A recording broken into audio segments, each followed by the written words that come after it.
Ang kapal talaga ng mukha mo, Lena. Pati mga tao sa pamamahay na to hindi mo na nirespeto. Paano mong natin na dalhin dito ang kaulayaw mo? Hindi ka ba nahihiya sa anak natin, ha? Napakababoy mo. Pagsasampung taon na tayong kasal, tapos ngayon mo pa ako nagawang lokohin? Ang masakit pa, dito pa sa pamamahay natin. Bahay na pinundar ko para sa pamilya natin. Pre, magpasensyahan tayo, ha? Pero sa kalagayan mong yan sino pa sa tingin mo magtatagal sa'yo, ha? Inutil ka na nga, masyado ka pa madrama. Tingnan mo ang sarili mo kumpara sa akin, oh. Narinig mo yun, Erwin? Ay, kahit naman pala marinig mo, wala ka naman magagawa pa. Dahil inutil ka nga pala. Sa madaling salita, walang silbi. Alam mo ba tuwing umuwi ako dito, naiirita ako sa pagmumukha mo. Kung hindi lang dahil sa may pera ka, ay siguro matagal na kitang dinespatsang inutil ka. Napakawalang yabo talaga babae ka. Pinagsisihan ko kung bakit pinakasalan pa kita. Darating ang araw, makakapaghiganti ako sa iyong hinayupak ka. Tandaan mo yan, isinusumpa akong pagbabayaran kita. Kayo ni Randy sa lahat ng kawalangyahang ginawa niyo sa akin, sa pamilya natin. At ano naman sa tingin mo magagawa mo, ha, Erwin? Magsusumbo ka sa mga magulang mo? Sige, subukan mo lang dahil papatiin ko ang minamahal mong anak. Lintik ka talaga. Nakakabwisit. Tara na nga, Randy. Baka ano pang magawa ko sa lumpong ito. Baka mapatay ko pa to nang wala sa oras. Nakakabwisit talaga. Naging lumpo ang kalagayan ni Erwin simula nang maaksidente ang sinasakyan nitong motorsiklo. Ibang-iba na siya kung ituring ng kanyang asawang si Lena. Kung dati ay isa silang masayang pamilya, ngunit nagbago ang lahat ng yon simula nang maging imbalido siya. Noong una ay pikit mata niya lamang hinahayaan ang asawa sa mga kawalang-yaang ginawa nito sa kanya. Ngunit hindi na siya nakatiis pang sumbatan ito nang dalhin ng asawa ang kinakasama nitong si Randy sa kanilang bahay. Natatakot naman siyang magsumbong sa kanyang mga magulang dahil baka ituloy ni Lena ang banta nito na papatayin ng kanyang anak kapag ginawa niya yon. Nang pangatlong taon kasing matapos silang ikasal, ay ayaw pa ni Lena na magpabuntis dahil hindi pa daw siya handang magkaanak, lalo't baka masira daw ang kanyang karir. Isa kasi siyang model. Doon na rin niya nakilala ang kalaguyo na kasamahan nito sa trabaho at dahil ayaw nito magpabuntis ay napagpasyahan niyang mag-ampon na lamang ng anak na lalaki na nooy 7 taon na. Sa madaling salita ay hindi nila tunay na anak si James, ngunit higit pa sa isang ama ang inalay nitong pag-aaruga sa kanya. Nako sir, nakakaawa naman kayo. Tunay ngang napakawalang respeto ng asawa mo simula nang maaksidente ka. Bakit kaya hindi ka na lang makipaghiwalay sa kanya at lumayo kayo ng anak mo nang sa ganun hindi ka nagtitiis sa mga pasakit na ginagawa niya sa'yo? Ay may pera ho kayo sir at alam kong mapapalaki mo si James sa karangyaan sa kabila ng kalagayan nyo. Gusto ko mang sabunutan ng babaeng yon pero hindi ko naman magagawa dahil katulong niyo lang naman ako dito, sir. Naisip ko nang gawin yan manang Solana. Pero naisip ko rin baka isang araw magbago siya at bumalik sa dating Lena na naging asawa ko. Tao lang din akong napapatawad pero sa ngayon ay sumobra na siya. Marahil tama ka manang. At huwag kang mag-alala dahil kapag naayos ko ng papeles at nakalayo na kami dito, isasama kita. Ilang taon ka na rin nagtatrabaho sa amin. At huwag mo isipin na iba ka sa amin manang dahil para sa akin, kasapi ka na ng aming pamilya. Nako, huwag niyo na akong intindihin sir. Ang sa akin lang malayo na kayo kay Ma'am Lena. Sumusobra na po kasi siya Hindi man lang niya naisip ang kalagayan mo at ang pamilya niyo. Mas inuna niya pa ang paglalandi kaysa sa inyo ng anak niyo. Ang masakit po dun harap-harapan pa niyang ginagawa ang kaharutan niya. Hamakin mong kaya niya kayong pagbantaan na papatayin niya si James sakaling magsumbong kayo sa mga magulang niyo. Abay napakasalbahin niyang babae. Sobrang sakit ang kanyang naramdaman. Naroong sinisisi niya ang sarili, maging ang Diyos dahil sa naging kalagayan niya. Kung sana'y hindi lang siya na aksidente, malamang masaya pa rin sila ni Lenang nagsasama. At malamang hindi nito nagawang magtrabaho sa pagmomodelo sa bar at hindi rin ito nakilala si Randy. Naroong gusto na niyang tapusin ang sariling buhay para hindi na makita ang ginagawang kawalangyaan ng kanyang asawa. Ngunit sa tuwing naiisip naman niya ang anak niyang si James, ay agarang nagbabago ang isip niya. Mabilis na lumipas ang mga araw at ganoon pa rin ang nangyayari sa kanilang bahay. Wala noon si Manang Solana dahil hinatid nito sa paaralan si James na nooy nasa elementarya na. Lena, ano ka ba? Hindi ka ba nakukonsensya sa mga pinaggagawa mo? Baka nakakalimutan mong galing sa sarili kong pagsisikap ang perang nilulustay mo. Paubos na ng paubos ang ipon ko dahil sa pinaggagawa niyo ni Randy. Paano na si James sa huli? Pag-isip ka nga, Lena. Ay, ang aga-aga na magpuwisit ka. Halika nga rito, inutil ka. Pag ganitong masayang umaga ko, wag na wag mo akong masusumbatan na buwisit ka. Etong sa'yo. Sa bunot, tadyak at dura ang inabot niya mula sa asawa.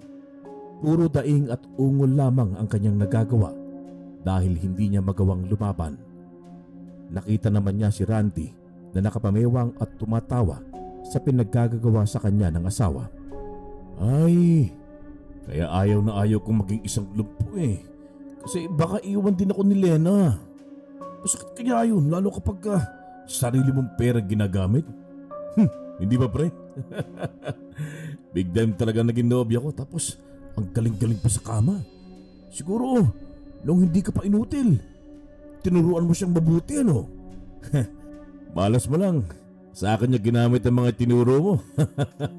Alam mo ba, ang putahing kaldereta pre? Alam mo pre, para siyang ganun. Masarap at hindi nakakasawa. Nainsulto siya sa mga sinabing yon ni Randy sa kanya. Gusto niya itong sugurin at pagsasapakin pero hindi niya magawa. Dahil sa inis ay susugurin na sana niya ito. Ngunit di sinasadyang natisod ang gulong ng kanyang wheelchair at nahulog siya sa hagdan. Duguan siyang napasadlak sa tiles nilang sahig. Sumakit ang ulo niya na muntik niya nang ikawala ng balay. Nakita naman niya si Lena na napatakip ito sa kanyang bibig na animoy takot na takot sa nangyari sa kanya. Nang ibaling niya ang paningin kay Randy, ay nakita niyang tumutulo ang laway nito at parang namumula ang mga mata. Doon lang rin niya napagtanto na may dugo pala ang kanyang noo, gawa ng nauntog siya sa sulok ng hagdanan. Mahayop kayo! Magbabayad kayo sa ginawa niyo sa akin. Ibabalik ko sa inyo lahat ng kawalangyang ginawa niyo. Lalong-lalo ko na, Randy. Nakita niya kung paanong napangisi si Randy dahil sa kanyang mga sinabi. Napataing na lamang siya nang subukang tumayo at itukod ang kaliwang braso. Balik kasi ang buto nito sa may bandang siko at husto lamang niya itong ikinahigang muli. Bago pa man siya mawalan ng malay, ay narinig niya ang sinabi ni Randy. Mukhang mas masarap pa ang dugo mo kaysa kay Lena. Napakalapot at mukhang manamis-namis. Teka nga at matikman. Nako, sir! Ano nangyari sa'yo? Mga walang ya talaga kayo? Anong ginawa niyo kay Sir Erwin ha? Nakakarating to kay Madam Sonia. Sir! Sandali lang po ha. Dadaling ko kayo sa ospital. Kailangan maagapan lahat ng pano niyo sa buto at hindi na lumala. Peste talaga itong babaeng to. Ano bang pakialam mo ha? Katulong ka lang dito. Subukan mo lang magsumbong ha. Tiyak may kalalagyan ka. Hindi ako natatakot sa iyo. Alam ko nililihim mo kaya humanda ka. At mas lalong hindi ako natatakot sa mga pagbabantaan ninyo. Marahil, kilala niyo lang ako sa pangalan. Pero hindi niyo alam ang tunay na pagkatao ko at ang aking pinagmulan. Masyado niyo nang inagrabyado si Sir Erwin na wala namang ginawa kundi ang mahalin ka, Lena, at ibigay lahat ng luho mo. Imbis na magpasalamat ka. Pero anong ginawa mo? Nagawa mo pa siyang lukuhin. Sukdulan na ang kasamaan ninyo. Makikita niyo ang gagawin ko. Hay, katulong ka lang dito, tanda. Huwag ka na makialam pa. Dahil baka ikapahamak mo pa. At tama ba yung narinig ko, ha? Tinawag mo lang akong Lena? Nasaan na ang ma'am? Halika nga dito, pakialamera ka. Tingnan natin kung hanggang saan ang tapang mo. Sasampalin na sana ni Lena Susulana, ngunit agad niyang nahawakan ng kamay nito. Ang ayaw ko sa lahat ay yung may maruruming kamay na dumampi sa akin. Matagal na akong nagtitimpi sa yung babae ka. Pero ngayon hindi ko ito palalampasin. Itong nababagay sa'yo. Bitawan mo ang kamay ko. Katulong ka lang dito. At ako pa rin ang amo mo. Naging amo lang kita dahil ikaw ang asawa ni Sir Erwin. Pero pera pa rin nila ng pamilya niyang pinapasahod sa akin. Ayaw mo talaga akong bitiwan, ha? Aray! Agad pinilipit ni Solana ang isang kamay ni Lena na isasampal sana sa kanya. Napahiyaw naman ang babae dahil sa sakit nito. Balak pa sana niyang sipain si Lena pero nabaling ang tingin niya kay Erwin. Namimilipit na kasi ito dahil sa napakaraming dugo na ang lumabas sa kanyang noo at namamaga na rin ang nabali niyang braso. Agad niyang binitawan ng babae at inalo si Erwin. Si James naman ay nasa gilid lang ng pinto at doon lang ito umiiyak habang binabanggit ang pangalan ng kanyang ama. Sir, lumaban ho kayo. Hindi pa ito oras para sumuko kayo. Marami pa akong dapat ipagtapat sa inyo ng mga kahayupang ginawa ng Randy na yan sa pamilya nyo. Anong ibig mo sabihin, Manang? Saka ko nasasabihin sa iyo, sir. Sa ngayon kailangan mo munang madala sa ospital dahil baka lumala pa yung bali mo. Ay, James, ikaw na munang bahala sa daddy mo, ha? Tatawag lang ako na makakatulong sa atin. Opo, Manang Solana. Bilisan niyo po kasi natatakot ako kay Tito Randy. Baka pong anong gawin niya kay daddy. Basta, pantayan mo siya at sumigaw ka kapag lumapit yung dalawang yan sa daddy mo. Naiintindihan mo ba, anak? Opo, Manang Solana. Agad niyang dinala sa malapit na hospital si Erwin sa tulong ng kanilang kapitbahay na hiningian ng tulong ni Solana. Agad naman silang inasikaso ng doktor dahil kilala ng mga ito ang kanyang mga magulang. Pagka-confine ay agad namang tinawagan ni Solana ang mami ni Erwin at maya-maya pa ay dumating na rin ito. Oh, Diyos ko! Anong nangyari sa uniko iho ko? Anong nangyari kay Erwin? Sinong may gawa nito sa kanya? Solana, sabihin mo sa akin, sinong gumawa nito? Pasensya ka na, madam. Kung nahuli ako ng dating sa bahay, hindi ko naman po kasi alam na uuwi pala sila na kasamang kalaguyo niya. Panahon na rin po siguro para malaman niyo po, no? Lahat ng pinaggagawa ng manugang niyo, madam. Hindi na po kaya ng konsensya ko, manahimik lang. Hindi ko na po kayang tiisin at tingnan lang ang kahayupang ginagawa ng manugang niyo kay Sir Erwin. Anong ibig mong sabihin, Solana? Anong kailangan kong malaman? At sinong kalaguyo nila nang sinasabi mo? Hindi ba't si Erwin lang ang asawa niya? Sa pagkakataong yun, ay sinabi niya lahat ang pinagagawa nila na kay Erwin. Maging ang pagsama nito ng kalaguyo niyang si Randy sa kanilang bahay at paglustay ng pera ni Erwin para sa sariling bisyo at ipinambibili ng kung ano-anong walang kakwenta-kwentang bagay. Tahimik naman na nakikinig ang lalaki sa kanyang kama sa ospital habang umaagos ang luha nito. Inaalala niya, simula nang makilala niya si Lena hanggang sa pakasalan niya ito. Napilay lang naman siya nang minsang tawagan siya ng kanyang ama upang tignan ang kanilang babuyan dahil sa nagkaproblema ito. Marami kasing mga alaga nilang hayop ang pinatay nang di malamang salarin. Wasak ang tiyan ng mga ito. Putol-putol at nagkandagutay-gutay ang mga katawan. Wala na rin mga dugo at halos maubos lahat ng kanilang mga lamang loob na naabutan niya noong pinuntahan niya ito. Nakita niya pa noon ang isang mabangis na dambuhalang aso na papalayo mula sa kanilang piggery na ipinamana ng kanyang ama sa kanya. Hinabol niya ito gamit ang kanyang motorsiklo. Ngunit dahil sa bilis ng kanyang pagpapatakbo para mahuli ito, ay hindi sinasadyang nadulas sa mabatong kalsada ang motor at tumama ito sa malaking puno. At yun ang naging sanhi ng kanyang pagkapilay. Ganun pa man, ay hanggang sa ngayon ay iniisip niya pa rin kung anong klaseng nilalang yun. Ilang hayop rin kasi ang napapabalitang sinalanta ng di malamang salarin at minsan ay tao pa ang nagiging biktima nito. May nakapagsabi rin na aswang umano ang gumawa nun, ngunit dahil sa laki sa karangyaan ay hindi siya naniniwala sa mga ito. Napakawalang iya ng babaeng yan. Pinagkatiwalaan ko siya ng buong buo, pero ginagamit lang pala niya ang anak ko. Makikita niya kung paanong maghiganti ang isang Sonia. Sisiguraduhin ko mabubulok siya sa kulungan. Solana, kunin mo ang numerong ito. Tawagan mo ang aking abogado. Ma'am, ano pong gagawin ko? Anong sasabihin ko sa kanya? Sabihin mong magsampa siya ng kaso laban kay Lena at ipasawalang bisa na agad ang kasal nila ni Erwin nang sa ganun ay hindi madumihan ang apelyido ng pamilya namin oras na mabilanggo siya. Sabihin mo sa kanya ngayon din ay ayusin ang mga papeles. Salamat naman, madam. Matagal na panahon ko na rin kinausap si Sir Erwin tungkol sa bagay na yan, ngunit sadyang nagmamatigas siya gawa ng natatakot siyang gawin ni Lena ang banta nitong papatayin niya si James oras na magsumbong siya.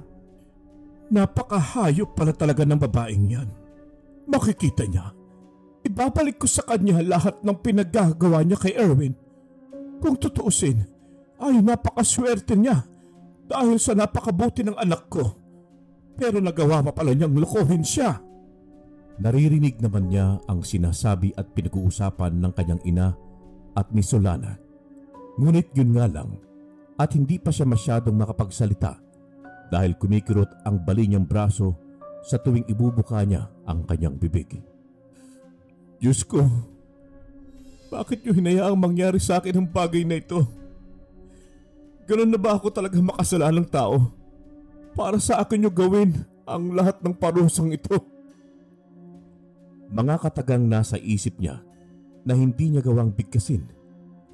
Husto lamang siyang nakahiga at walang magawa. Ganun pa man ay nakita niya si Solana na lumapit sa kanya at may ipinulong.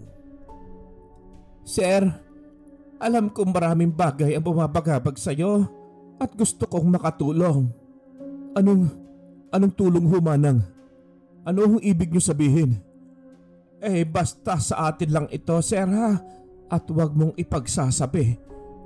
Pwede bang mangako muna kayo? Bahagya pa siyang napaisip sa sinabi nito dahil nagtataka talaga siya.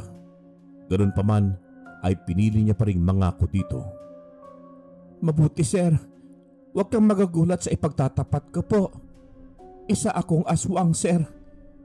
Isinekreto ko lang ito sa inyo dahil ayaw kong tanggalin ninyo ako sa pamilya ninyo bilang katulong. Sinasabi ko to dahil gusto rin kitang gawin katulad ko. Yun ay kung papayag po kayo, sir. Manang Solana naman. Ngayon mo pa talagang nagawang magbiro sa sitwasyong ito. At kung totoo man yung sinasabi mo ano naman ang mapapala ko kapag sinalinan mo ako ng sinasabi mong pagkaaswang? Sir, alam kong hindi ka agad maniniwala. Pero kapag nagawa kitang salinan, ay lalakas ang katawan mo. Babalik ka sa dating kung ano ka at hindi ka nalumpo. Isa sa katangian naming mga aswang ay ang pagilingin ang pinsalang natamo ng aming katawang lupa. At alam kong magagawa mo rin yun sa oras na masalinan kita. Sigurado ho ba kayo manang na ganyan ang mangyayari? Matagal na panahon ko nang gustong maglakad at himala na lang ang hinihintay ko. At alam kong malabong mangyari yon. Pero kung yun ang paraan para matupad ang hinihiling ko, ay buong puso ko itong tatanggapin. Natutuwa ako at pumapayag ka, sir. Para naman kasi sa'yo ang gagawin kong ito. Sige ngayon din, sir. Gagawin natin yon. Kaya ihanda mo ang iyong sarili narinig niya mula sa kasambahay na nagbigkas ito ng mga katagang banyaga. Kasabay nito ang pagluwa niya ng isang patong itim. Naramdaman niya kung paanong ibuka ni Solana ang kanyang bibig, saka ipinasok doon ang itim na bato.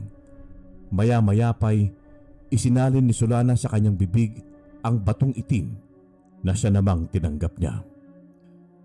Wala na po akong maibang may tutulong sa iyo, sir, kundi ang lahian ka ng pagkaaswang. Hindi ka pwedeng habang buhay na lang na nasa ganyang kalagayan. Kailangan mo pang mapagbayad ang mga taong nang api sa iyo. Pagkaraan ng halos wala pang 24 oras, nagulat ang lahat maging ang doktor dahil sa kanyang biglaang paggaling. Unti-unti maging ang kanyang mga baling buto sa braso at ang pilay niyang paa ay bumalik na rin sa normal na parang walang nangyari. Anak, kumusta ang kalagayan mo? Paanong nangyari na bigla ka na lang gumaling? Hindi ko rin ho alam, Mama. Nagulat nga ako dahil sa pangyayaring ito eh. Siguro ito ang paraan ng Diyos para mapagbayad ko ang mga taong gumawa sa akin ng kasalanan. Kung ganon, ay natutuwa ako dahil sa nangyaring ito. Bilisan mo ang pagpapagaling para makauwi na tayo. Marami ka pang dapat ayusin at kasama na doon ang pagpapadagip kay Lena at Randy sa sinasabi ni Solana. Pasensya ka na, Mama, kung hindi ko nasabi sa iyo ang bagay na yan. At kayo ba ng Solana mo pa talaga nalaman? Natatakot kasi akong... Ano ka ba, anak? Ayos na yun. Ang mahalagay tuluyang ka ng gumaling. At ngayon, makakalakad ka na. Solana, tumawag ka ng pulis ngayon din at ipaaresto mo si Lena at ang kanyang kaulayaw. Masusunod po, Madam. Gagawin ko ang ipinag-uutos nyo. Matagal ko na sanang gustong gawin to, Madam, pero wala akong sapat ng lakas ng loob dahil katulong lang naman ako dito. Ayaw ko rin pangunahang magsumbong siya dahil nirerespeto ko ang desisyon ni Sir Erwin.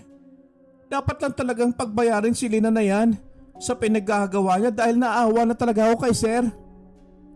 Salamat, Solana, dahil hindi mo iniwan ang anak ko sa kabila ng mga masasakit na salitang pinitawan sa iyo ni Lena. Kung hindi dahil sa iyo, ay baka wala na ang anak ko ngayon. Napakalaki ng utang na loob ng pamilya namin sa iyo. Palang araw, makakabawi rin kami. Ako, ipinapangako ko yan. Sa ngayon ay dalangin kong maging mabuti na ang kalagayan ni Erwin. Madam, simula na nag-apply akong katulong sa pamamahay ninyo, ay kasama na doon ang pagpuprotekta ka sa pamilya nyo. Tungkulin ko rin ang pangalagaan kayo, Madam. Sa katunayan ay napakalaki na itulong nyo sa akin, sa pamilya ko. Hindi ko alam kung anong gagawin ko noon kung hindi nyo ko tinanggap sa pamamahay niyo. Kaya gagawin ko rin ang lahat, Madam. Lalo na ngayon na alam kong nasa kalagitnaan kayo ng pagsubok. Tutulong ako, Madam, hanggat kaya ko. Ay, wag mo nang banggitin, Solana. Bilang tapat na katulong ay obligasyon namin ang kapakanan mo. Pamilya na ang turing namin sa iyo. Tama si Mama, Manang Solana. Hindi ka na iba sa amin. Pagkalabas ko dito, babawi ako. Kaming pamilya sa iyo. Kitang-kita naman nila kung paanong napangiti ang katulong sa sinabi na lang yon ng kanyang ina. Matagal na rin kasing hindi nakakauwi ang babae sa kanilang probinsya, gawa ng hindi sila nito maiwan-iwan. Ang balak niya noon na pagkalabas niya sa paggamutan at kapag tuluyan ng gumaling ay pauuwiin niya si Solana sa kanilang probinsya upang makapiling naman ito ang kanyang mga mahal sa buhay. Anak, ano kaya pagkalabas mo dito ay doon ka muna sa kapatid mo sa Amerika? Matagal na rin kasing hindi ka nakakadalaw doon. Ang tinutukoy dito ay ang nag-iisa niyang kapatid na babae sa Amerika na nakapangasawa ng Amerikano. Doon na rin ito nakatira dahil sa may negosyo rin ang nasabing kano. Titignan ko po, Ma. Pero ang una kong gagawin ay ang ikakaso ko laban kay Randy. Isa pa, hindi ko pwedeng iwan ang mga negosyo natin dito. Lalo na ang piggery. Dahil kung patuloy na mangyayari ang pagkandamatay ng ating mga inahing baboy, ay mawawalan tayo ng negosyo. At yun ang hindi ko hayaang mangyari. Ano ka ba, Erwin? Nandiyan naman ang mga pinagkakatiwalaan natin mga tauhan sa piggeria. Bigyan mo rin ang sarili mo ng kalayaan kasi puro ka na lang trabaho. Ma, hindi ko alam ha. Pero nakita ko na dati ang salarin ng pagkamatay ng ating mga inahing baboy. Iniisip kong hindi malabong siya rin ang gumagawa nun hanggang ngayon. Iisa lang pumapatay sa mga baboy at ang natatagpo ang mga bangkay ng tao. Kaya posibleng narito pa rin siya na malayang nakakagala sa paligid natin. Ang ibig mo bang sabihin ay ikaw mismo ang gagawa ng aksyon para mahuli ang salarin na yon? Naku anak, natatakot ako. Bakit hindi mo na hayaan ng mga kapulisan na gumawa ng bagay na yon? Alam mo bang isang aswang ang may gawa nun? Napaubo na lang si Erwin sa narinig mula sa kanyang ina. Tinamaan kasi ito sa mga sinabi nito dahil isa na rin siya sa kanila. Isa na rin siyang aswang. Pero pinangako niya sa sarili na hindi niya hahayaang magpalamon sa kadiliman sa kabila ng kanyang pagiging aswang. Maya-maya pa'y tinawag ito ni Solana kaya hindi na niya nagawang makasagot pa dito. Naiwan naman ron ang katulong. Sir, yung pangako niyo ho sa akin ayoko ng magulong buhay. Alam mo naman na mainit sa mata ng tao kapag nalaman nila ang inililihim ko. Wala hong problema, Manang Solena. Ang sekreto natin ay mananatiling sekreto. Hindi naman po siguro ikaw yung kumakatay sa ating mga baboy, ano? Por Diyos por santo, sir.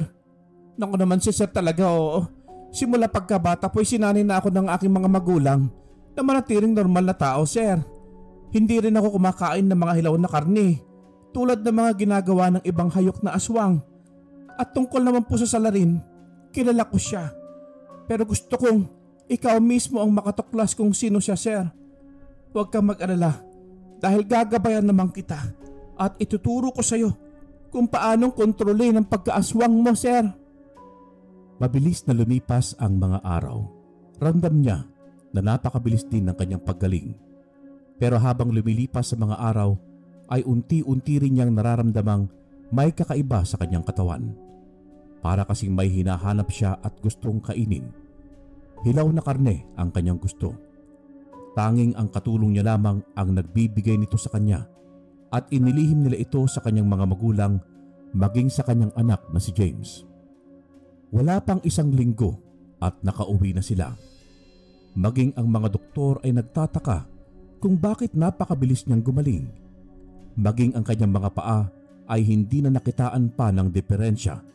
Nang subukan nilang palakarin ito ay nagulat sila. Nakakapaglakad na siya. Ganon na lamang ang tuwa ng kanyang ina. Nakita naman niya si Solana na napapaiyak na lamang ito sa tuwa. Ma, Manang Solana, nakakapaglakad na ako. Hindi na ako lumpo. Hindi na ako siyang inutil. Paanong nangyari ito? Dininig ng may kapalang panalangin ko sa matagal ng panahon. Nakakapaglakad na ako. Nararapat lang yan, sir. Dahil sa napakabuti mong tao. Hindi po ba, madam? Tama ka, Solana. Kaya anak, magagawa mo na ulit ang gusto mo. Siguradong matutuwa ang apo kong si James kapag nalaman niya ito. Pati ang daddy at ang kapatid mo sa Amerika. Halos maluha-luha pa siya dahil sa tuwang naramdaman. Nang umuwi na sila sa kanilang bahay, ay agad namang inasikaso ng ina niya ang isasampang kaso para kay Lena at Randy. Ngunit isang masamang balita ang kanilang natanggap mula sa mga pulis na humawak ng kaso. Hindi kasi nahuli ang mga ito at wala silang alam kung saan na ang mga ito nagtatago. Imposible! Napaka-imposible talaga! Hindi pwede ito. Hindi pwedeng takasan nila ang kanilang mga kasalanan. Magbabayad ako ng mga tauhan at ipapahanap ko sila kahit saang sulok man sila ng Pilipinas magtago. Hayaan mo na sila, ma. Sa ngayon, kinukontrol ko pa ang aking paglalakad. Pero kapag maayos na, ako na mismo maghanap sa kanila. Marami pa akong planong gawin sa mga yon. Hindi pwedeng magpakasasa sila sa mga pinaghirapan kong pera. Kung dati nagagawa pa nila yon, Pero hindi na muling mangyayari pa ang bagay na yon. Hindi ko na sila hahayaan pa. Tama po yan, sir. Dapat ipaglaban mo kung anong pag-aari mo. Ikaw ang nagpakahirap na mag-ipon tapos sila wawaldas-waldas lang ng pera na hindi naman sila ang naghirap. Hindi naman yata tamang ginagawa nila noon pa. Hindi rin nagtagal at natapos ang usapan nilang yon. Nakaramdam na rin kasi sila ng gutom, kaya minabuti niyang utusan si Solana na magluto ng kanilang makakain. Habang nasa hapag, ay halos masuka siya sa amoy ng niluto ni Solana. Kung dati ay paborito niya halos lahat ng niluluto nito, pero ganun na lamang ang pagtataka niya kung bakit sa pagkakataong yon ay nasusuka siya. Anong nangyari sa iyo, iho? May hindi ka ba nagustuhan sa mga inihain ni Solana? Sabihin mo, anak, ipapahanda ko sa kanya. Ay, pasensya na po, madam. Nakalimutan ko pong may allergy pala si Sir Erwin sa bawang at maasin na pagkain. Ayaw niya rin ho ng masyadong luto ang mga karne. Mas gusto niya po yung half-cook lang. Ah, totoo ba yun, iho? Hindi ba't paborito ang mga sinangag na maraming dinikdik na bawang? Saka, wala ka namang allergy sa maalat na pagkain at bawang nga. Tandang-tanda ko yun siyempre. At kung lutuan nga kita dati ng karne ng baboy o kaya manok, mas gusto mo yung nahihiwalay ang laman sa buto eh. Hindi na lamang siya kumibo sa sinabi ng kanyang ina. Minabuti na lamang niyang tumayo at magpaalam sa mga ito na mamaya na umano siya kakain. Ayaw niya kasing magtaka ang kanyang ina sa kanyang ikinikilos. Maging siya ay nagtataka rin sa kanyang sarili. Naninibago siya na parang may kakaibang nangyayari sa kanya. Kinagabihan ng araw na yon ay nagpaalam ang kanyang ina na uuwi na ito sa kanilang bahay. May sasakyan naman ito at may sariling driver, kaya hindi na lang siya tumutol pa at hinayaan na lamang ito. Pagkaalis ay kinausap niya si Solana tungkol sa kanyang mga kakatuwang nararamdaman sa sarili. Manang Solana, normal lang ba nakakaramdam ako nito? Gusto kong kumain ng hilaw na karne at sariwang dugo. Paano ko makukontrol ito gayong natutuyo ang aking lalamunan? Sir, sa tulad mong bagong nayanggaw normal lang yan. Sa ngayon kailangan mong pagtiisan ng mga pagkain nakahain sa mesa. Kailangan mong matutong kumain tulad ng mga kinakain ng normal na tao. At isipin mo na lang na isa yon sa iyong pagsasanay. Palalampasan mo rin, sir, lahat ng ito. Kaya magtiwala ka lang sa sarili mo. Wala naman hong problema sa akin ang bagay na yan, manang. Kaya ko namang kontrolin ng magtiis. Ang sa akin lang baka hindi ko makontrol ang pagkaaswang ko at may magawa akong karahasan. Ayoko hong mangyari yun. Ayoko magaya sa ibang aswang dyan na nakakapinsala ng mga tao at mga hayop. Maraming salamat, sir, kung ganon. Tulad ng pinangako ko ay gagabayan naman po kita. Sa ngayon, huwag mo munang isipin ang bagay na yan. Ang isipin natin, masukol ang namamaslang dito sa atin. Akala ko hubay, alam nyo na kung sino. Pwede nyo hubang sabihin sa akin para hindi na ako mahirapan pang maghanap? Panahon na rin siguro para malaman mo, sir. Siran. Natigil ang usapin nilang yun dahil sa may biglang pumalahaw sa labas ng kanilang bahay. Sa pagkakasigaw noon ay para bang nasasaktan ito.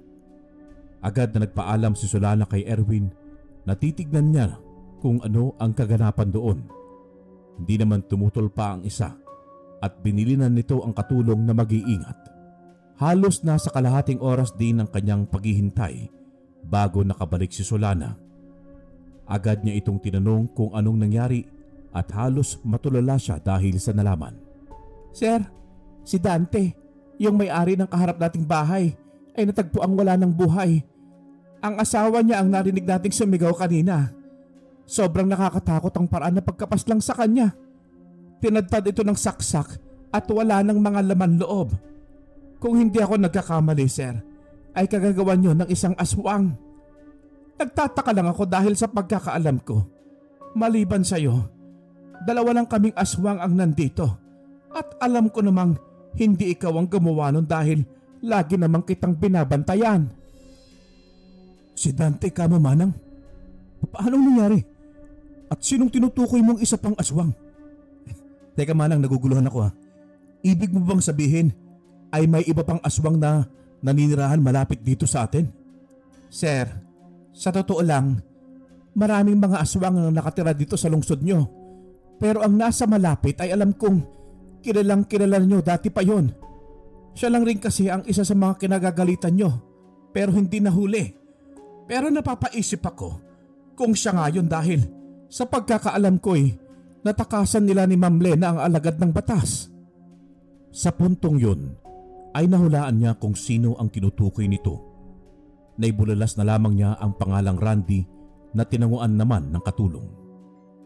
Kung totoong aswang man kasi ito, ay alam niyang napakasalbahing aswang nito.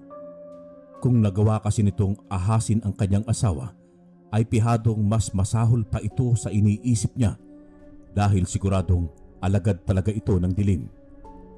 Agad siyang tumungo sa silid ng kanyang ampon na si James. Sinigurado niya na sa oras na yon ay nakatulog na ito. Ayaw niya ring mawala ito sa kanyang paningin dahil baka sa isang iglap lang ay mapagbalingan ng kanyang dating asawa o ng kaluguyo nitong si Randy sa oras na malingat siya. Isang banta para sa kanya ang kaalamang yun. Nagplano siya ng kanyang gagawing hakbang upang masukol si Erwin sa pagkakataong yun. Sinabi rin kasi sa kanya ni Solana na naamoy niya ang amoy ni Randy kaya hindi malabong nasa malapit lang ito. Isa umunok kasi sa kakayahan nila ay ang matandaan ang amoy ng kanilang nagiging kaharap sa mga nakalipas na araw. Nang gabi ding yun ay binalak niyang hanapin si Randy pero agad din siyang pinigilan ni Solana. Sir, hindi pa ito ang tamang oras para maghiganti ka. Huwag ho kayong padalos-dalos dahil hindi pa kayo handa. Masyadong tuso si Randy at ramdam ko yun. Sa ngayon ay kailangan mo munang matutunan ng mga bagay bilang isang aswang. Kailangan mo munang kontrolon ito. Hindi pa lubusang nasa dugo mo ang pagkaaswang, sir. Sa 2 linggo mula nang masalinan kita ay doon mo pa mararamdaman ang tunay na dugo ng pagkaaswang. Yun din ang gusto ko, Manang. Pero kailangan din nating mabantayan ng mabuti si James. Dahil kung nasa malapit lang ang mga salbahing yun, ay nanganganib ang buhay niya. Tama po kayo, sir. Naisip ko na rin ang bagay na yan. Hindi ko pa nasasabi sa iyo pero kailangan mo rin paghandaan ang pagpapalit mo ng anyo. Dahil yon ang pinakamahirap na kakaharapin mo, sir. Pero wag ho kayong mag-alala dahil sa una lang naman yon. Sa oras na malampasan mo yon, sir, ay mapapadali na para sa iyo ang lahat upang kontrolin ito. Wag ho kayong mag-alala dahil nandito lang naman ako at tutulungan ko kayong malampasan yon. Pero Manang, 3 araw pa bago sumapit ang 2 linggo, hindi ba? Paano kung bukas makalawa ay may gawin siya?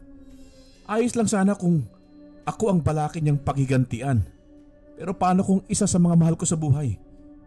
Hindi ko mapapatawad ang sarili ko kapag nangyari yun. Para na rin akong nalumpo ulit dahil kahit ngayong nakakalakad ako ay wala akong magawa. At hindi pa ba sapat ang mga nararamdaman ko ngayon para tawaging isang ganap na aswang? Sir, hindi ko naman hahayaang makalapit ang hayop na yun dito sa pamamahay niyo eh. Mararamdaman ko po, sir. Dahil maaamoy at maaamoy ko po siya. At yung mga nararamdaman mo ngayon ay mga sintomas pa lamang yan. Oo, at nabasag na ang bato sa iyong tiyan. Pero hindi ibig sabihin noon, sir, ay nasa dugo mo na ang pagkaaswang. Sa ngayon, kailangan mo munang magtiwala sa akin. Dahil ako ang mas nakakaalam kung anong dapat gawin, sir. Darating din tayo sa plano mo at sa oras na mangyari yon ay kasama mo akong kakaharapin ang 2 salot sa buhay mo po, sir. Mabilis na lumipas ang mga araw. Pansamantala rin niyang pinatigil si James sa kanyang pag-aaral, lalo't banta sa buhay nito ang maaring mangyari sakaling makuha ito ni Randy. Simula kasi ng araw na tumakas si Lena at Randy ay araw-araw na ring may natatagpo ang bangkay ng tao. Dilat ang mga mata, wakwak ang sikmura at wala ng mga labang loob. Ang masaklap pa ay kahit nasa loob ng bahay ang mga ito at mahimbing sa pagkakatulog, ay kinukuha pa rin ng aswang ayon sa mga kwento ng iilang kapitbahay nila. Pagsapit ng araw na siyang sinasabi ni Solana upang lubusang magbagong anyo siya, ay ihinanda nito ang kanyang sarili. Nagbanggit din ng ilang orasyon ng katulong na siyang umanong makakatulong sa kanya upang hindi siya masyadong masaktan ng sobra. Pagsapit ng hapon ay unti-unti na niyang naramdaman ang pananakit ng sikmura. Naglalaway na rin siya ng malagkit at kahit anong pagpigil ang gawin niya ay tumutulo pa rin ito. Namumula ang kanyang mga mata at unti-unting nagsisihabaan ng kanyang mga kuko. Maya-maya pa'y unti-unti nang tinutubuan ng balahibo ang kanyang katawan, kasabay nun ang pagpunit ng kanyang damit. Nagsilakihan din ng kanyang mga laman na siyang ikinapunit ng kanyang saplot sa katawan. Magkaganon man ay sobra-sobra ang kirot na kanyang naramdaman mula sa kanyang kaloob-looban. Para kasing hinihiwa ang kanyang kalamnan mula sa loob. Ang parte naman ng kanyang sikmura ay parang tinutuka ng kung anong mabangis na hayop dahil sa sobrang sakit nito. Napahiyaw siya sa sobrang sakit. Sa tingin niya ay parang yun na ang kanyang katapusan. Labanan mo kung ano ang nararamdaman mong sakit, sir. Simula pa lang yan dahil may mas matindi pa dyan. Huwag kang sumuko. Isipin mo ang mga mahal mo sa buhay at gawin silang kalakasan para malampasan mo ang pagsubok na yan. Anong nangyayari sa akin, Manang? Hindi ko na kaya. Sobrang sakit. Parang sasabog ang katawan ko dahil sa sobrang sakit. Kayanin mo, sir. Isipin mo si Lena at Randy na siyang dahilan kung bakit ka nagkakaganyan. Sa paraang yon ay pansamantalang mong makakalimutan ang nararamdaman mong sakit. Ipunin mo ang lakas mo at gamitin para malampasan mo ang hamon mo sa ngayon. Pagkatapos banggitin ni Solana ang mga katagang yon, ay agad naman itong sinunod ni Erwin. Inisip niya lahat ng ginawang pang-aapi, pang-aalipusta sa kanya ng dating asawa na ngayon ay sumama na sa kalaguyo nito. Tama naman ang katulong dahil mula sa galit na kanyang naramdaman ay bahagyang nawala ang naramdaman niyang hapdi. Sa pagkakataong yon ay imbis na kirot ang kanyang maramdaman mula sa loob, ay napalitan ito ng galit at puot sa mga taong nagkasala sa kanya. Mga hayop kayo! Pagbabayarin ko kayo sa mga ginawa niyo sa akin. Papatayin ko kayo at titiyakin ko kayo, ipapasundo ko kayo kay kamatayan. Magbabayad kayo! Kasabay noon ay unti-unti siyang nawala sa kanyang ulirat. Nagising na lamang siyang sobrang uhaw na uhaw at pagod na pagod sa hindi niya malamang dahilan. Maya-maya pa ay nakita niya si Solana na papalapit sa kanya at may dala itong isang baso ng tubig. Agad niyang inabot ito at tinungga. Ganon na lamang ang pagduwal niya nang malasahan niya ang alat mula sa tubig. Manang, ano ho ba ito? Asin na tinunaw mo sa tubig? Ang alat, Manang, sobra. Masakit sa lalamunan. Sanayin mo ang sarili mo maging normal, Sir Erwin. Maaring isa ka ng aswang, pero hindi ibig sabihin nito ay isa ka ng alagad ng dilim. Tulad ko, ay maaari kang mamuhay ng normal tulad ng karaniwang mga tao. Nung unay kagaya mo rin akong hirap na hirap sa mga bagay-bagay na pinapagawa sa akin ng aking mga yumaong mga magulang. Pero lahat ng iyon ay kinaya ko. Kaya alam kong malalampasan mo rin ang lahat dahil isa kang mabuting tao. Manang naman, hindi ako mamamatay sa sakit ng pagpapalit ng anyo eh. Pero mamamatay ako sa paraang ito. Magkakasakit pa ako dito sa kidney. Sigurado ba kayo sa pinapagawa niyo sa akin? Ano ba naman kayo, Sir Erwin? Manalig ka lang sa itaas at huwag kang gumawa ng alam mong kasalanan sa kanya. Hindi basehan ang kaibahan mo sa mga tao upang ituring kang isang masama. Gumawa ka lang ng mabuti hanggang sa makasanayan mo po ito. Pasensya ka na noong unay pinatikim kita ng hilaw na karne. Kasi alam kong yun ang magpapalakas sa mutya ng pagkaaswang sa iyong sikmura. Pero ngayong nabasag na ito at namahay na sa iyong katawan, ay panahon na para matutunan mo naman ang mamuhay ng normal kagaya ko." Sa sinabing yon ni Solana, ay pikit mata niyang inubos ang maalat na tubig. Wala naman siyang naramdamang kakaiba, kundi parang napapaso ang kanyang sikmura. Bagay na tiniis na lamang niya dahil batid niyang makakabuti yun para sa kanya. Sa paglipas ng mga araw, ay natutunan na rin niyang kumain ng mga bawang, kalamansi at iba pang mga alam nilang pangontra sa aswang. Isa yung pagsubok para sa kanya, pero nalampasan niyang lahat ng yun dahil sa tulong at gabay ni Solana. Hindi siya nito pinabayaan hanggang sa makasanayan niya na ang mamuhay ng normal sa kabila ng kanyang pagkaaswang. Sunod-sunod naman ang balita sa mga nangyayaring patayan sa kanilang lugar. Maliban kasi sa mga kabataan at mga buntis, ay naroong kahit matatanda ay nabibiktima na rin ng mga sinasabing aswang. Sobra-sobra naman yata malang ang ginagawang pamamaslang ng mga salot na aswang na yan sa mga tao. Kung patuloy ang gawain nilang yun at hindi pa rin mahuli-huli ang salarin, ay tiyak na unti-unting mauubos sa mga tao dito sa atin.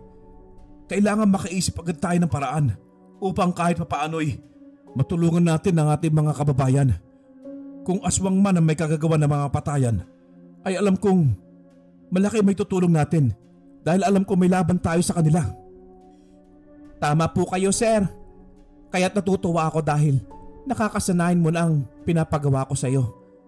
Balang araw, sir, tayo mismo makakahuli sa gumagawa ng pamamaslang na yan. Kaya nga, manang, pakiusap sanayin niyo na ako habang maaga pa dahil hindi natin alam, baka isa sa pamilya ko ang mapagdiskitahan nila. Gusto kong ako mismo ang makakahuli sa aswang na yon. At kung magkataon na tama ang hinala natin na si Randy ngayon, ay hindi ako magdadalawang isip na patayin siya. Ikaw lang naman ang hinihintay ko, sir, na magsabi sa akin kung anong balak mo. Kung desidido ka na talaga ay ihanda mo ang sarili mo dahil mamayang gabi mismo ituturo ko sa iyo lahat ng nalalaman ko. Mapaorasyon man o pakikipagbuno. Basta ang lagi kong bilin sa iyo, sir, gamitin mo lamang sa kabutihan ang iyong kaibahan dahil alam naman natin na marunong tumingin ang nasa itaas. Pairalin mo pa rin sana ang kabutihan sa iyong puso at alam kong hindi ka niya pababayaan, sir. Pinapangako ko yan, manang, at sisiguraduhin ko din na kung natakasan nila ang batas ay sa mga kamay ko mismo sila magbabayad. Sanahin mo lamang ako at ako nang gagawa ng paraan para masukol ang mga halang na yon. Sa pagkakataong yun ay buo na ang loob niya. Inihanda niya ang sarili at pagsapit din ng gabing yun ay sinanay na nga siya ni Solana.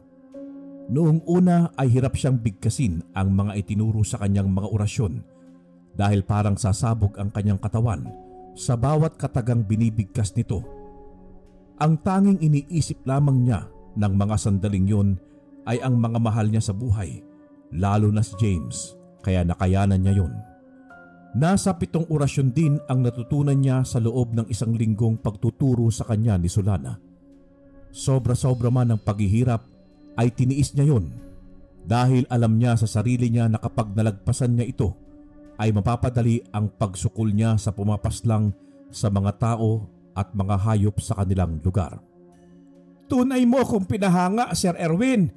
Napakalakas ng iyong loob at hindi ka talaga sumuko sa kabila ng paghihirap na ginawa mo. Ngayon masasabi kong hindi ako nagkakamali na sa iyo isalin ng bato ng pagkaaswang na nakuha ko sa aking ama nung ito'y pumanaw na. Alam ko ring hindi mo ako bibiguin dahil nakikita ko sa iyo ay sobrang napakabusilak ng iyong kalooban, sir. Naway ipagpatuloy mo yan dahil yan ang magiging katapat na mga halang na aswang sa oras na kayo'y magkaharap, sir. Maraming salamat sa pagtitiwala, manang. Utang na loob ko sa iyo lahat ng naitulong mo sa akin. Malamang kung hindi dahil sa ginawa nyo, ay wala na ako ngayon.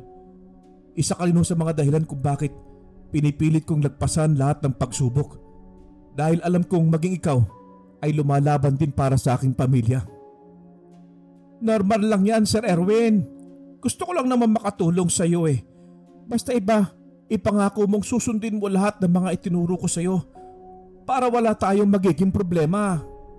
Manang, pangako ho na kahit kailan, isa sa puso ko lahat ng mga pangaral at itinuro niyo sa akin. Gagamitin ko lang ho sa kabutihan ito at kahit kailan, pangakong hinding-hindi ako papanig sa kasamaan. Tapos na ho tayo sa mga orasyon. Ngayon, gusto ko naman pong ituro niyo sa akin ang pakikipagbuno para masimulan ko ng plano kong huliin at pagbayarin ng tunay na salarin sa pamamaslang ng mga tao dito. Nang araw ding yun, ay agad na inumpisan ni Solana ang pagsasanay kay Erwin. Hindi naman balakid sa kanila kahit tirik ang araw dahil sa mga orasyong itinuro niya dito. Nagagamit nila yun upang kahit nasa kalagitnaan ng sikat ng araw ay nagagawa nitong makapagbagong anyo bilang isang aswang. Sa pagkakataong yun ay dalawa sila ang nagbagong anyo. Noong una ay tanging mga simpleng galawan lamang ang itinuro niya rito hanggang sa unti-unting bumilis ng bumilis ang kanilang mga pagkilos. Sa pakikidigma, kailangan mo ang iyong talas ng isip at maging mapagmatsyag ka sa paligid, sir. Dahil hindi mo alam kung tuso ang iyong magiging kalaban. Dapat matalas din ang iyong pakiramdam at maliksi kung kumilos upang hindi ka maisahan ng kalaban. Tandaan mo na isang galaw mo lang ay maaring magwakas ang iyong buhay. Kaya humanda ka, sir, dahil ituturo ko sa iyo lahat ng iyon. Agad na sinugod ni Solana na nasaan yung aswang ang amo. Hindi naman nakaiwas si Erwin, kaya agad din itong napasubsob sa damo. Hindi naman balakid sa kanila na maglaban doon at magsanay dahil matataas na pader ang nakapalibot sa kanilang bakuran. Manang naman, hindi pa nga ako nakakapaghanda eh. Kaya nga dapat, sir, na maging alisto ka. Hanggat may pagkakataon ay yun ang magiging kaugalian mo sa mga kalaban.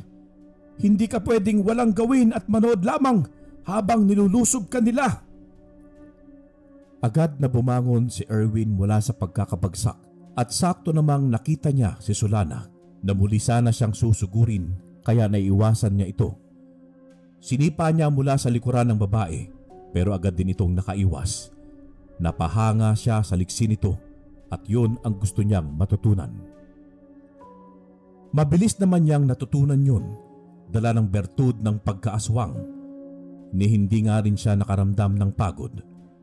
Wala rin sana siyang balak na tumigil sa pagsasanay pero agad ding natigil yun nang marinig ang busina ng sasakyan sa labas ng kanilang bakod.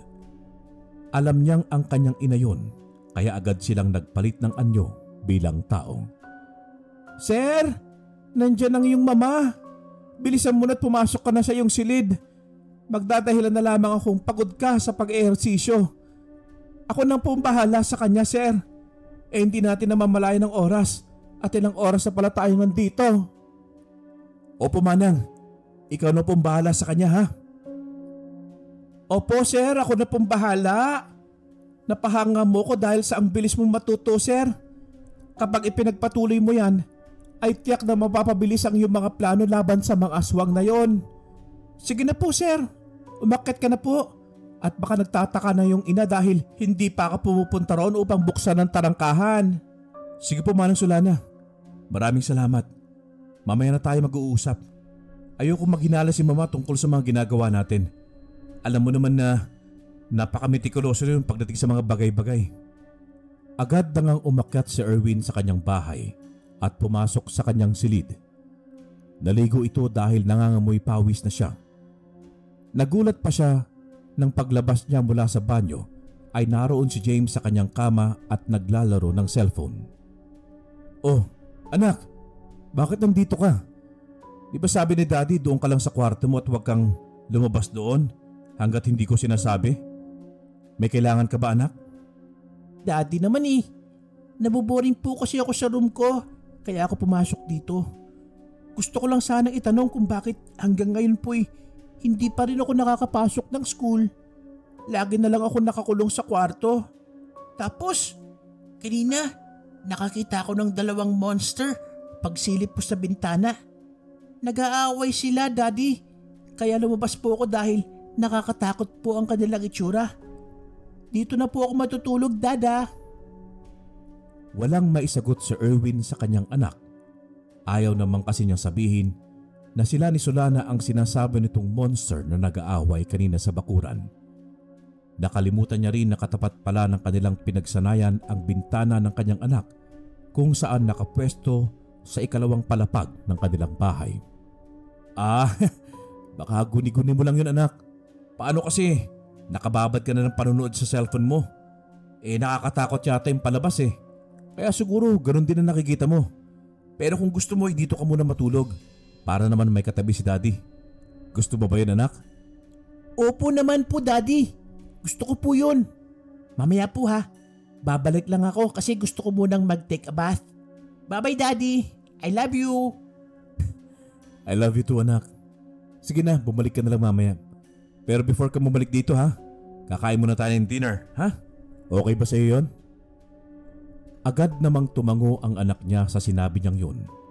Natutuwa siya dahil napalaki niyang magalang at may respeto ang anak sa nakatatanda dito sa tulong na rin ni Solana.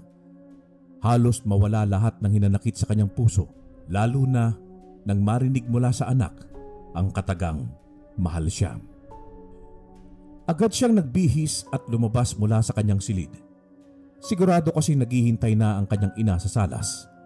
Gusto niya ring itanong dito kung may balita na ba siya tungkol kay Lena. Pero pagkabukas pa lang ng kanyang kwarto ay halos mapamura siya dahil sa may isang tao ang nakatayo roon. Kilalang kilala niya ito dahil ito lang naman ang nangloko at pinagmukha siyang tanga, ang dahilan ng buntik na niyang pagkasawi. Anong ginagawa mo dito, Lena? Ilang dangkal ba yung kapal ng mukha mo para magpakita pa dito mismo sa pamamahay ko? Sa kabila ng mga kawalang yaang ginawa mo sa akin. Hindi ka ba nakukonsensya sa pinaggagawa mo, ha? Manang Solana, tumawag ka ngayon din ng pulis at ipadampot ang walang yang babaeng ito dito. Bakit yung ba pinapasok ito dito? Erwin, please, makinig ka muna. I'm so sorry. Hindi ko sinasadya ang lahat. Narito ako para itama ang lahat ng pagkakamali ko. Handa ako magpakulong at pagbayaran lahat ng mga nagawa kong kasalanan sa iyo. Pero hindi sa ngayon. Nanganganib ang buhay ko. Kayo. Tumakas lang ako sa kamay ni Randy. Kung alam ko lang na... Kung alam mo lang na aswang siya, tama ba? Kung alam mo na aswang siya, hindi mo na sana piniling sumama sa kanya, tama ba? Paano nyo nalaman, Manang? Hindi na namin kailangan pang magpaliwanag sa iyo, Lena. Ngayon, sagutin mo ang katanungan ko. Nandito ka ba ulit dahil may balak ka na namang lokohin ako? Nandito ka ba para pasakitan na naman ako, ha, Lena?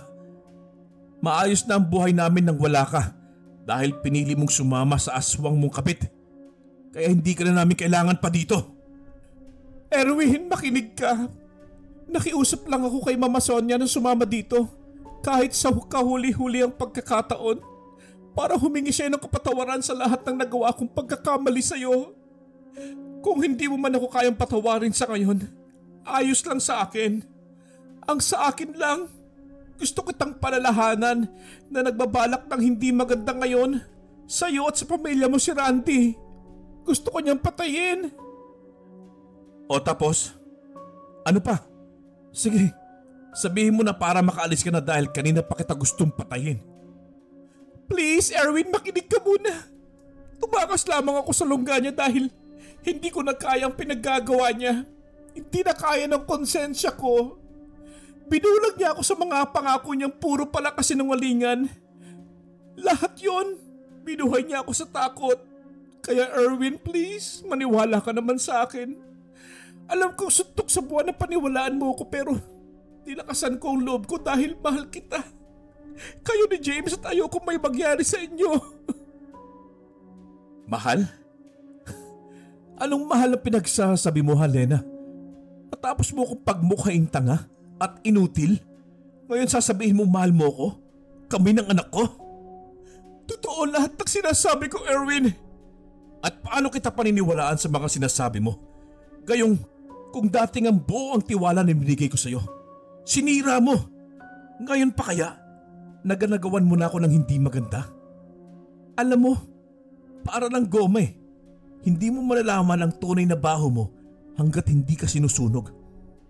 Umalis ka na ngayon sa harap ko dahil baka hindi na ako makapagtimpi pa at ano pang magawa ko sa'yo. Sa ngayon, palalagpasin ko pa ito. Pero kapag bumalik ka pa dito, ay titiyakin kong sa presinto ng bagsak mo. Lumayas ka ngayon din. Layas! Wala nang nagawa pa ang babae kundi ang mabigat sa dibdib na humakbang palabas ng bahay nila. Gusto man niyang pigilan yon, ay ipinakita niya sa kanyang sarili na hindi ito kawalan at kung nagawa man siya nitong lokohin dati, ay kaya niya na itong tiisin. Inaamin niyang may parte sa kanyang puso ang nasasaktan sa mga binitawan niyang kataga kay Lena dahil mahal niya pa rin ito. Pero naroong nangingibabaw pa rin ang hinanakit niya dito mula ng lokohin at pagtaksilan siya nito. Anak? Sorry. Kung hindi ko pinaalam muna sa'yo na kasama ko siyang pupunta rito. Ma, hindi ko kaya. Masakit, ma. Ang sakit-sakit. Hayaan mo na lang, sir. Hindi naman siguro ulit babalik yon. Napaiyak na lamang siya ng tahimik. Naroon naman ang ina niya maging si Solana na umaalo sa kanya. Pero talagang nagsusumigaw siya dahil sa sakit na naramdaman niya. Maya-maya pa'y naguluntang na lamang sila nang may marinig silang isang malakas na palahaw mula sa labas ng kanilang bakuran. Tinig yun ni Lena at humihingi ng tulong. Ano yun, Manang? Hindi ba't si Lena yun? Tinig nga niya yun, sir. Halina kayo, puntahan natin. Baka may mangyaring masama sa kanya sa labas. Hindi po, ma. Dito lang kayo. Puntahan nyo na lang ho si James. At kami na ni Manang Solana ang pupunta doon. Nabuhay ang pag-aalala sa kanyang katawan para kay Lena. Alam kasi niyang nanganganib ang buhay nito. At ramdam din niya ang isang masamang presensya sa hindi kalayuan. Lalong dumagundong ang kanyang dibdib nang binanggit ni Solana ang pangalang Randy. Wala na siyang pakialam sa paligid niya noon. Kung makita man ng ina niya at ni James ang bago niyang katauhan, nagpalit agad siya ng anyo sa harap ng mga ito at husto lamang ihimatay ng kanyang ina nito. Si James naman ay napapasigaw dahil sa takot pero hindi na niya pinansin yun. Agad niyang tinungo ang pinto palabas ng bahay at hinanap kung saang parte nanggagaling ang sigaw ni Lena. Halos magsalubong ang mga kilay niya nang makita ang halimaw na nilalang na hawak-hawak sa magkabilang braso ang kanyang asawa. Bitiwan mo siyang halimaw ka! Akong harapin mo! Talaga bang ganyan ka nakatuwag? Dahil pinagdidiskitahan mo ang mga taong walang kalaban-laban sa'yo? Kung tunay kang matapang, ay akong kalabanin mo. Hindi nagtatago ka sa likod ng isang babae. Nagulat pa siya nang binitawan nito si Lena at husto lamang itong napasadlak sa damuhan. Umiiyak ito at maya-maya pa'y nahimatay sa sobrang takot. Nagpalit rin ng anyo ang sinasabing halimaw at hindi nga sila nagkamali ng hinala ni Solana dahil yun ay si Randy. Aba, isa ka na rin pala sa amin. Ang dating lumpo ngayon ay nakakalakad na. Nakakatuwa naman, Erwin. Pero mas matutuwa ako kapag napatay kita ngayong gabi. Peruin mong isang baguhang yanggaw lamang ang may lakas ng loob na hamunin ako. Hindi ba sinabi sinang-katulong mo na suntok sa buwan na matatalo mo ako? Mahina ka pa rin, Erwin. Mahina ka pa rin. Huwag kang magsalita ng patapos, Randy. Kung sa palagay mo'y hindi kita kayang pabagsakin, ay diyan ka nagkakamali. Pinaghandaan ko ang araw na ito na ako mismo ang tatapos sa mga kahayopang pinaggagawa mo. Hindi ko pa nakakalimutan na ikaw ang siyang dahilan ng pagkasira ng pamilya ko. Kaya ngayon, sisiguraduhin ko magbabayad ka sa lahat ng kasalanan mo sa akin. Bakit naman ako? Bakit ako ang sinisisi mo, ha, Erwin? Bakit hindi mo sisihin itong haliparot mong asawa na kay bilis kang palitan? Konting mga matatamis na katagalang ang sinabi ko sa kanya. Abay biruin mong nakuha ko siya kaagad. Ang sarap pa lang ng pakiramdam na magpakasasa sa yaman ng hindi mo pinaghirapan. Kaso nga lang sinira mo Kaya ngayon, ito na ang sandali para ubusin ko ang pamilya mo at kukunin ko lahat ng pag-aari mo. Uunahin kita at isusunod ko lahat ng mga mahal mo sa buhay. Kasabay noon ay ang pagpalit niya ng anyo bilang isang mabangis na bangkilan. Isa itong napakalaking aso, kung tutuusin ay halos kasinlaki na ng kabayo. Mapupula ang mga mata nitong parang sa nagniningas na mga apoy. Lumaki rin ang mga tenga nito na unti-unting tinutubuan ng mga balahibo. Nagsihabaan din ang mga pangil nito at idagdag pa ang mga kukong malakarit ang hugis at nagsisikislapan dahil sa liwanag na nagmumula sa ilaw ng bahay. Umalulong din ito ng napakalakas na parang nagdidiwang. Kung sa tingin mo'y natatakot ako sa iyo, ay diyan ka nagkakamali. Hindi kailan ng mananaig ang kasamaan laban sa kabutihan. Diyos ko, ikaw nang bahala sa akin. Gabayan niyo ako sa gagawin kong laban kontra sa halimaw na ito. Naway may panalo ko at muling maging matahimik na ang aking pamilya. Piping wika niya noon, sabay hinanda ang sarili. Alam rin kasi niyang tuso ito, kaya minatyagan niya ang bawat galaw nito. Ngunit hindi pa man ito nakakasugod sa kanya, ay nakita niya si Solana na sinugod ito. Sa kasamaang palad ay nahuli ni Randy ang kamay nitong balak sana nitong isaksak mula sa kanyang likuran. Ibinalibag niya ito at husto lamang ikinadaing ng kanyang katulong. Nang makitang nagbabalak na lundagan ni Randy si Solana, ay inunahan niya ito. Mula sa likod nito ay sinugod niya ang lalaki at sinakmal sa tenga. Pero umangil lang ang isa at nakita niya kung paano ito ngumisi. Hinawakan siya nito sa ulo at ibinalibag sa damuhan. Hayop ka, Randy! Sir Erwin, bubangon ka dyan! Ipakita mo sa kanya na hindi ka natatakot sa kanya! Hayop ka talaga, Randy. Hindi pa ako tapos sa'yo! Wala na nga siyang nagawa kundi ang mapaungol dahil sa ginawa ng lalaki na nasa anyong aswang. Pakiramdam niya noon ay nabalian siya ng buto sa kanyang tagiliran dahil sa lakas ng kanyang pagkakabagsak. Rinig na rinig kasi niya kung paanong nabali yun. Ganon pa man ay inipon niya ang lakas at muling bumangon. Nang ibaling kasi niya ang paningin kay Solana ay nakatayo na ito at handa na muling lumaban. Hindi nga siya nagkamali at maya-maya pa'y nakita niyang nagpambuno ang dalawa. Pangil sa pangil, kuko sa kuko ang labanan. Nag-isip agad siya ng paraan para matulungan ang katulong sa pakikipaglaban nito. Nakikita niya kasi na hindi sapat ang lakas nito kumpara sa lakas ni Randy. Ito nang hinihintay kong pagkakataon, kaya hindi ko nahayaang lumampas pa ito. Pagkabigkas noon ay buong lakas niyang sinugod si Randy. Ang nasa isip niya noon ay kung mamamatay man siya, ay handa na siya pero isasama niya si Randy. Nagpambuno ang dalawa at muli ay husto lamang siyang ibinalibag nito. Huli na nang makita niya si Randy na tumalon na papunta sa kanya at balak siyang tusukin ng malakarit nitong kuko. Napapikit na lamang siya at hinintay ang sandaling lumapit sa kanya ang mga kuko nito. Pero nagulat siya nang may marinig na putok. 2 beses yun at kasabay noon ang pagdagan sa kanya ng mabigat na bagay.